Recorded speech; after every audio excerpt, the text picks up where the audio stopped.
Sir, from ART. ART means accountability, responsibility, transparency. To Hriday, which means Heritage Development and Augmentation Yojana. To Udan, which means Ude Desh ke Aam Nagarik. To Gobar, which means galvanizing organic bio-agro resources. They have thrown every absurd acronym possible at the people of this country. 110 names. And like I said, I want to reply to this government in a language that this government and the union minister, especially the union finance minister, understand. So budget, B-U-D-G-E-T. It has 6 letters. And I will explain all 6 letters in details. So let me start with B. B for betrayal. BJP promised अच्छे दिन. BJP promised अच्छे दिन before coming to power.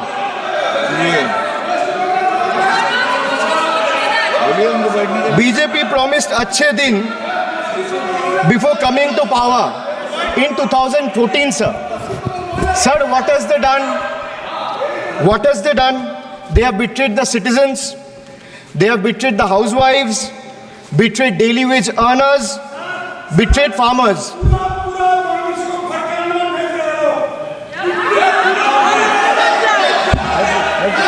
सुनने का हिम्मत रखिए, सुनने का हिम्मत रखिए. Sir, price rise. Price rise.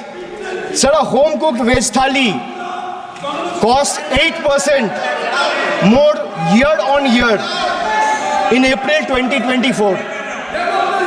Onions are up by 43%, 41%, and potatoes 39%.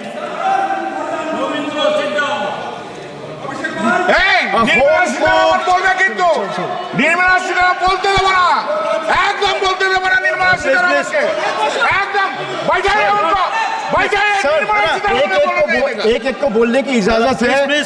Sir, I have a lot of patience. Please, Dada, बैठे. So these things will not distract me. You can just ask them to have patience and listen to what I say. And then the minister can reply. He is not going to become the minister. This is not going to score in brownie points. Please. Sir, BJP promised अच्छे दिन before coming to power in 2014. Dada, please. But what has they done? Betrayed citizen, betrayed housewives, betrayed daily wage earners, betrayed farmers. Sir, price rise. A home-cooked veg thali costs 8% more year on year in April 2024. Onions are up by 43%. Tomatoes, 41%. Potatoes, 39%. LPG gas cylinders prices crossed 1100 in 2023. Household savings plummeted.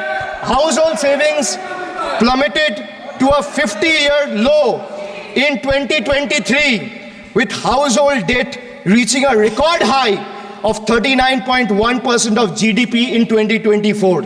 इस सदन में जब हम शपथ लिए थे, संविधान की शपथ लिए थे और सत्य निष्ठा से प्रतिज्ञान किए थे कि भारत की प्रभुता और अखंडता को अक्षुण्ण रखेंगे और कर्तव्यों का श्रद्धापूर्वक निर्वहन करेंगे, पर हमारे विपक्ष के लोग हैं जो विदेशी तंत्रों से हाथ मिला करके बार बार भारत की प्रभुता और अखंडता पर चोट करते हैं।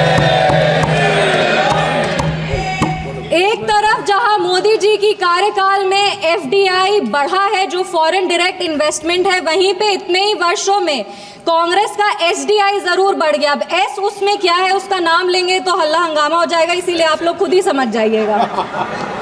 ये वही बात हो गया, हिंदी का एक मुहावरा है, मुंह में राम बगल में छुरी, पर ये भी विपक्ष पे सही नहीं बैठता है, क्योंकि विपक्ष तो प्रभु श्री राम का नाम ही नहीं ले सकते, पर छुरी लेकर के बार बार संविधान की हत्या जरूर करने का कोशिश करते हैं। इसीलिए हम लोग कहते हैं इसीलिए हम लोग कहते हैं कि संविधान नेता के हाथ में नहीं, संविधान नेता के दिल में होना चाहिए। एक उदाहरण देते हैं, 2008 में इसी सदन में ट्रस्ट वोट के लिए कैश फॉर वोट स्कैम किया गया था और लोकतंत्र का गला घोटने का कोशिश किया गया था। आपातकाल इमरजेंसी में जिस तरह से संविधान का चीरहरण हुआ था वो हम सब ने देखा था। और हम तो बिहार की बेटी हैं। बिहार के एक पुत्र थे जयप्रकाश नारायण जी, जिन्होंने इसी दिल्ली में रामलीला मैदान में राष्ट्रकवि रामधारी सिंह दिनकर की एक कविता पढ़ी थी, सिंहासन खाली करो कि जनता आती है। उसने कांग्रेस की जड़ों को हिला दिया था और भारत में एक नई क्रांति का आह्वान किया था। आज जब हम संविधान के 75वें वर्ष का उत्सव मना रहे हैं तो हम नमन करते हैं संविधान के निर्माता डॉक्टर बाबा साहब भीमराव अंबेडकर जी का, जिन्होंने अपनी पूरे जीवन की सीख को इस संविधान के निर्माण में लगा दिया। लेकिन कांग्रेस ने उनका अपमान करने से वो कभी नहीं चूके।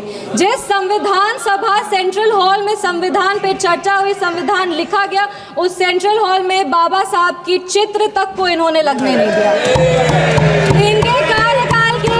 इनके कार्यकाल के 2 प्रधानमंत्री ने खुद भारत रत्न लिया सर मैम, लेकिन बाबा साहब को भारत रत्न नहीं देने दिया। मैं नमन करती हूँ उन सभी संविधान सभा के सदस्यों का जिन्होंने 2 साल 11 महीने और 17 दिन में इस संविधान को आकार दिया।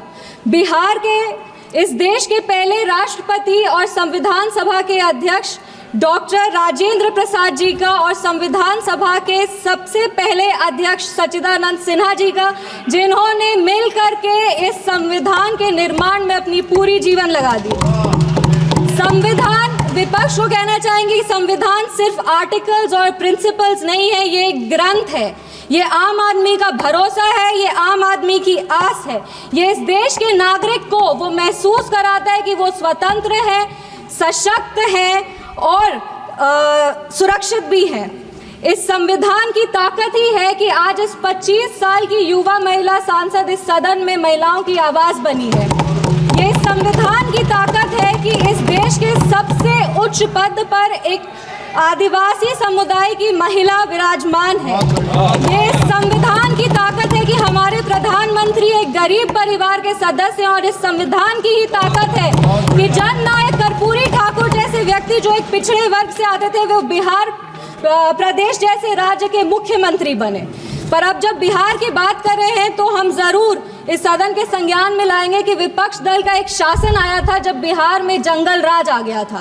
उस जंगल राज में हर वो कार्य हुआ, उस जंगल राज में हर वो कार्य हुआ जो संविधान का उल्लंघन था, संविधान के निर्माताओं के विचारों का उल्लंघन था। बिहार उस समय दंगों और अपहरण का गढ़ बन गया था। हम आभार व्यक्त करेंगे हमारे यशस्वी प्रधानमंत्री श्री नरेंद्र मोदी जी का, हमारे माननीय मुख्यमंत्री श्री नीतीश कुमार जी का और हमारे पार्टी के राष्ट्रीय अध्यक्ष श्री चिराग पासवान जी का, जिनके अथक प्रयासों की वजह से आज संविधान के उसूल बिहार में कायम है।